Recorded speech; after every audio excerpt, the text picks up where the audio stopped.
So on behalf of the Teacher Service Commission and my own behalf, I wish to congratulate. With the theme of the conference this year being Public Participation, Pathway to Sustainable Development, Dr. Lydia Nzomo, CBS Forum Chairperson, during her key address, outlined the key objectives that the forum will be seeking to discuss and hopefully make solid conclusions on.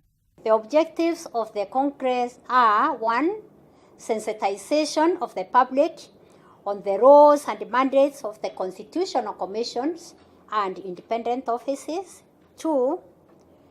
Creation of a platform for sharing successes and challenges by the constitutional commissions and independent offices in terms of the delivery of individual and shared mandate. 3. Strengthening public participation and stakeholder involvement in governance and public administration. 4. Enhancing the best practices in public participation by borrowing from local, regional, and international success stories.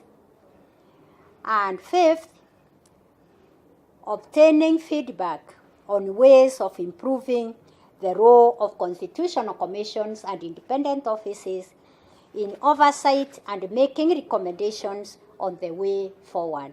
She further went ahead to urge Meru and other counties to show up at the forum in large numbers and participate, since the results of the forum are of great economic impact.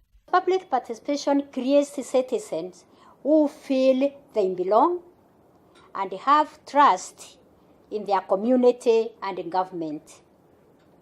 Citizens who are more aware of their community needs and how government responds to those needs.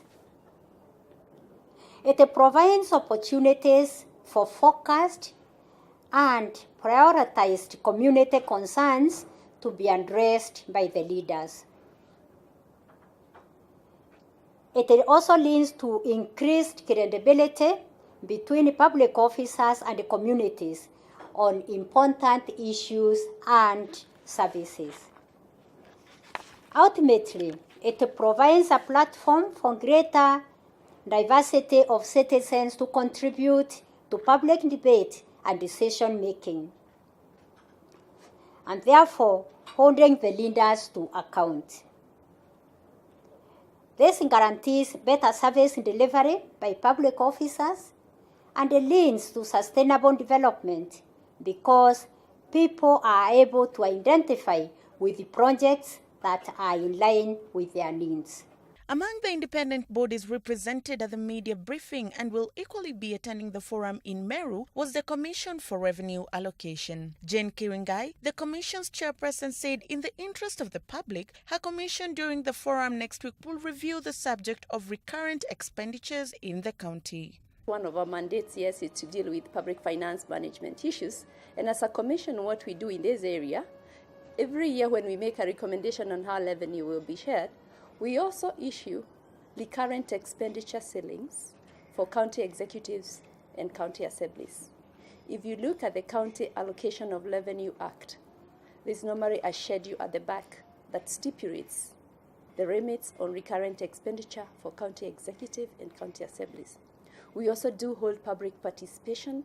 We do invite the public when we are making or formulating the ceilings, and I think this should be the focus of the forum. And when we go to Meru, we can articulate more how the Commission engages the public in discharging all the mandates